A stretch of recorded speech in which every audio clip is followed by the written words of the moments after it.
Ok. Muy buenos días, muy buenas tardes, compañeros, doctor. Nosotros somos el equipo número 1. Vamos a hablar de historia de la cirugía. El equipo está conformado por Beltrán Reyes, Jessica Itzel, Cárdenas Martínez, Saúl Raciel, Espín Salazar, Reina Nicté y Flores Elías, Carlos. Bueno, si nosotros comenzamos a hablar de la historia de la cirugía como tal, debemos comenzar desde la prehistoria. De hecho, hay algunos datos muy interesantes que incluso antes de que apareciera el Homo sapien, ya existía la cirugía. ¿Por qué? Porque hay registros del Neandertal de 45.000 años antes de Cristo, en el cual ya podía curar heridas, fracturas, existen registros de amputaciones e incluso cohibían hemorragias.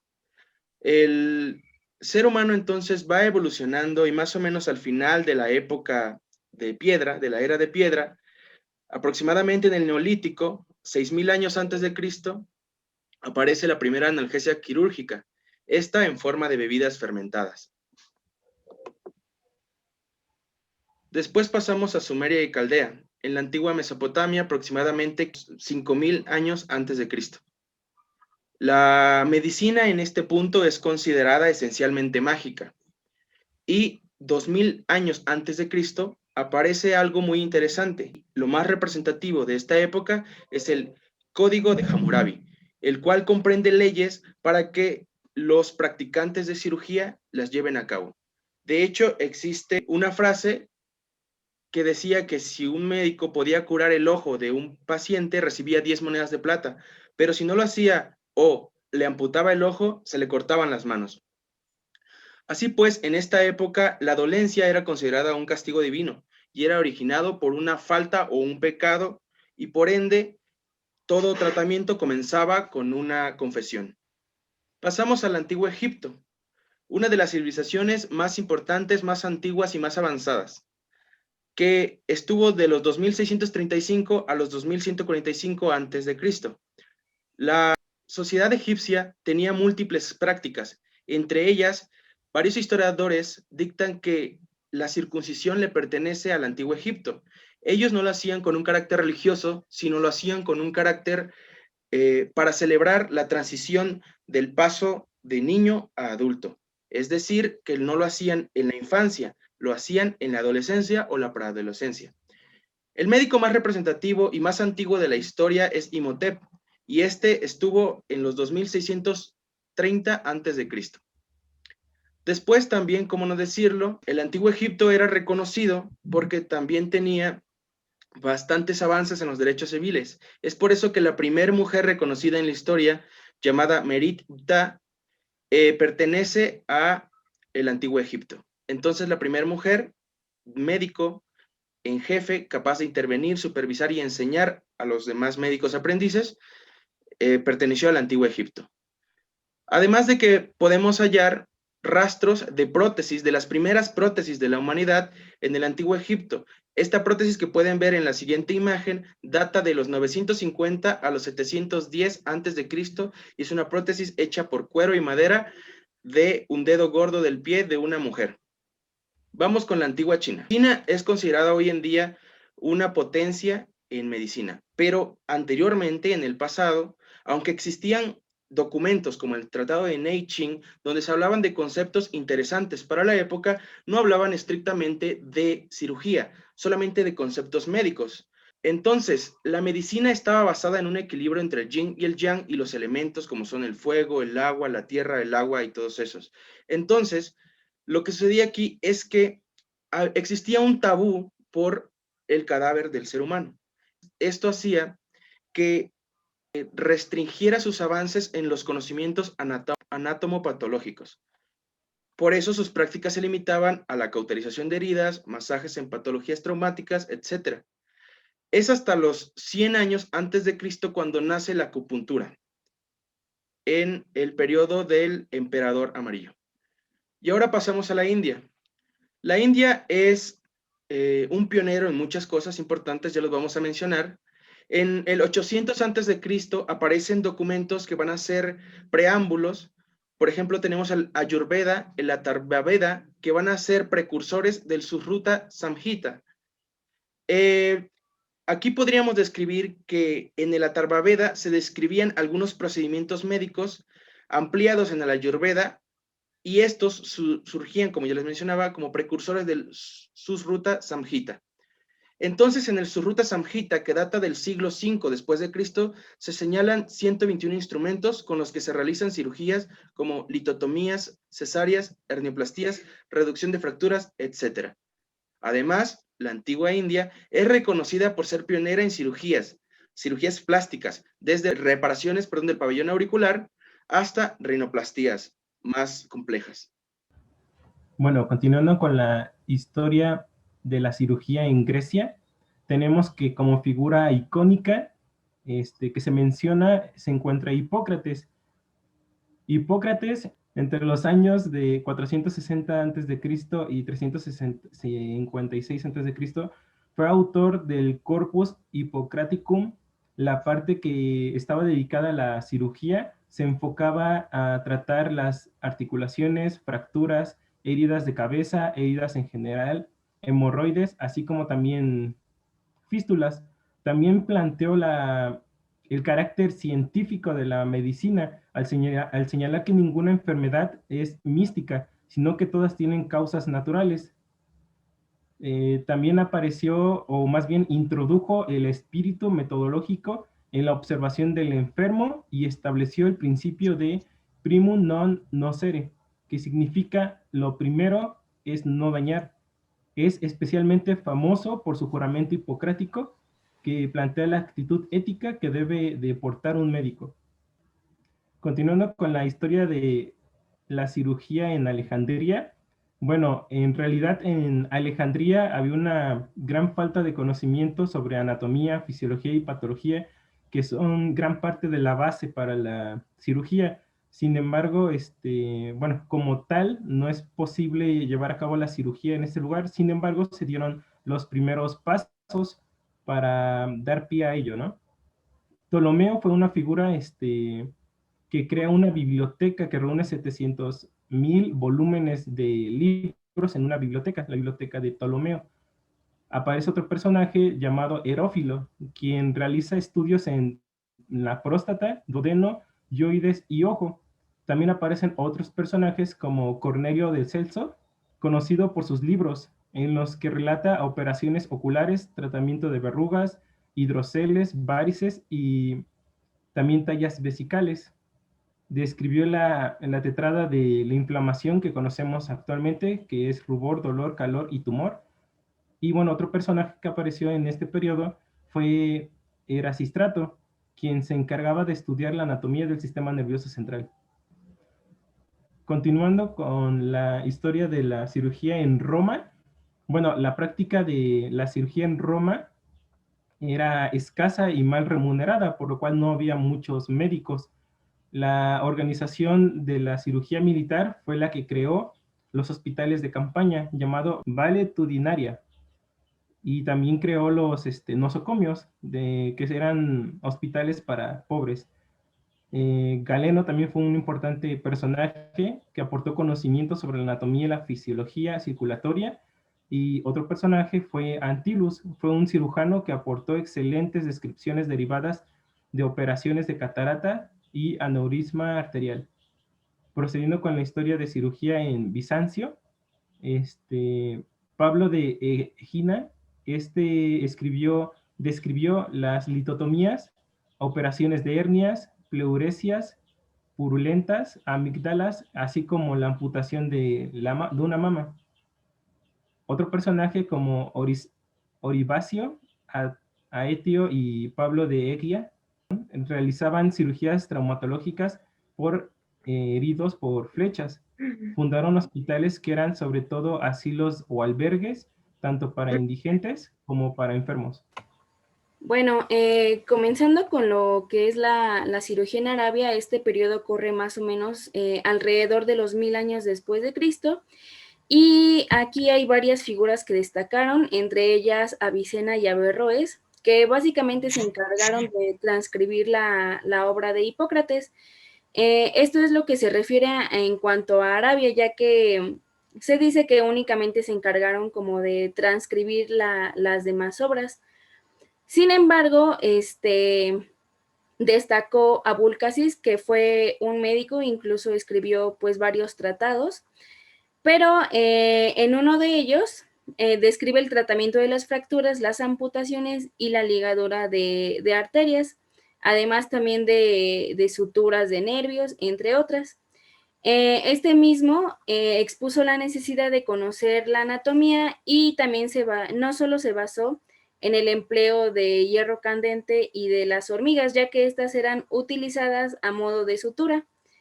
En el caso de Avicena, escribió el Canon de Medicina, en donde se encargó de describir, entre otras muchas cosas, como anatomía, incluso ya se describía un poco de fisiología de algunos órganos, de algunos sistemas, pero también describe numerosos instrumentos quirúrgicos. Bien, en cuanto a la cirugía precolombina, esta corrió alrededor de lo que fue el V siglo, pero destacaron aquí dos ahora países, en México pues los aztecas y los mayas, y en Perú los incas. Estos inicialmente pues aplicaban medios curativos a través de la herbolaria, del uso de plantas, pero en el caso ya posteriormente, realizaron operaciones, reducción de fracturas, que inmovilizaban con raíz de sásalis, emulando el enyesado actual.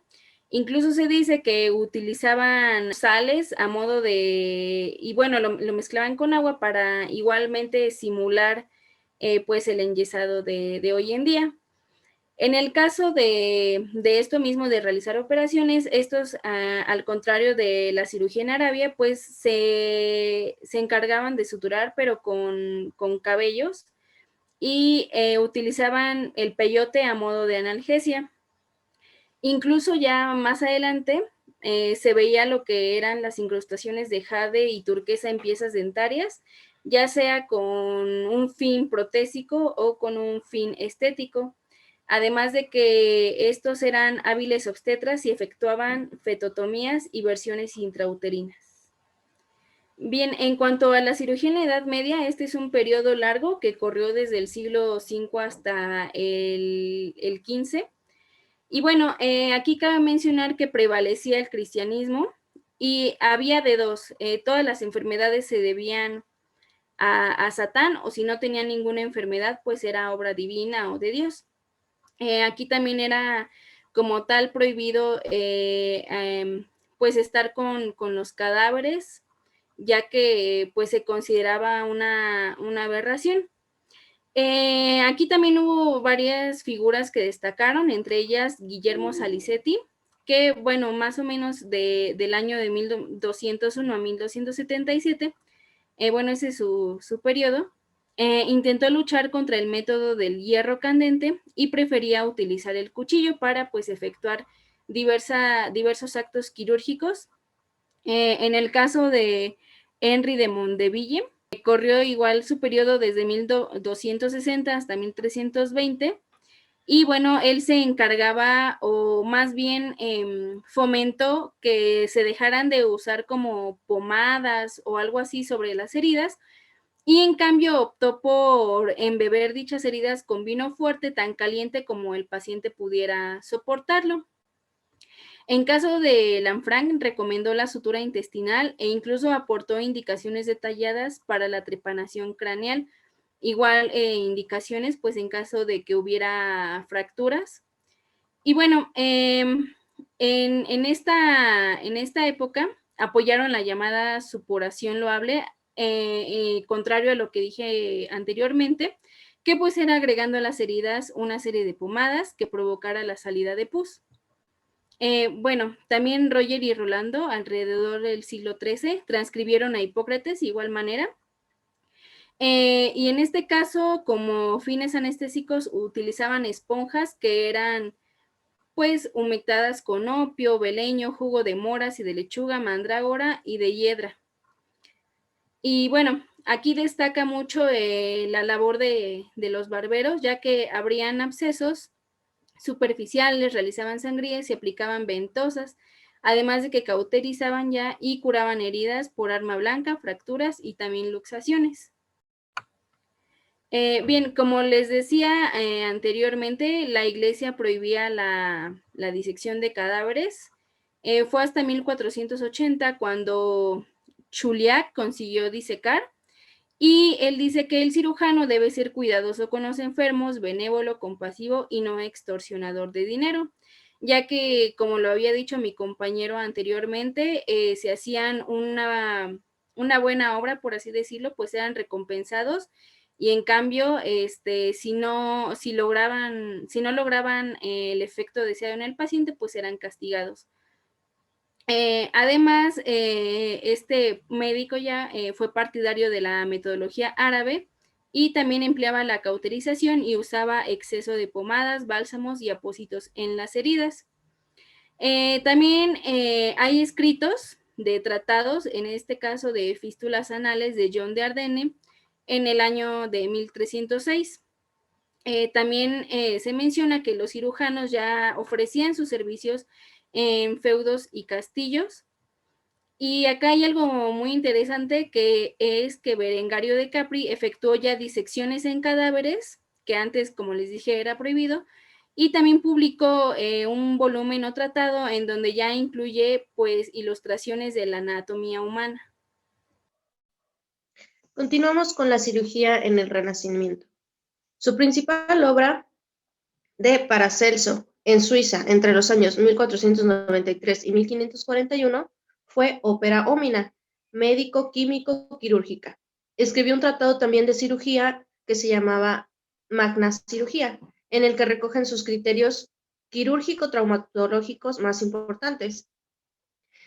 Para el año 1537, el 6 de mayo, Andrés Vesalio realizó él mismo la disección de un cadáver en su primera clase de anatomía, a diferencia de lo que se acostumbraba en esa época. La obra principal y más valiosa conocida de Vesalio es De Humani Corporis Fabrica.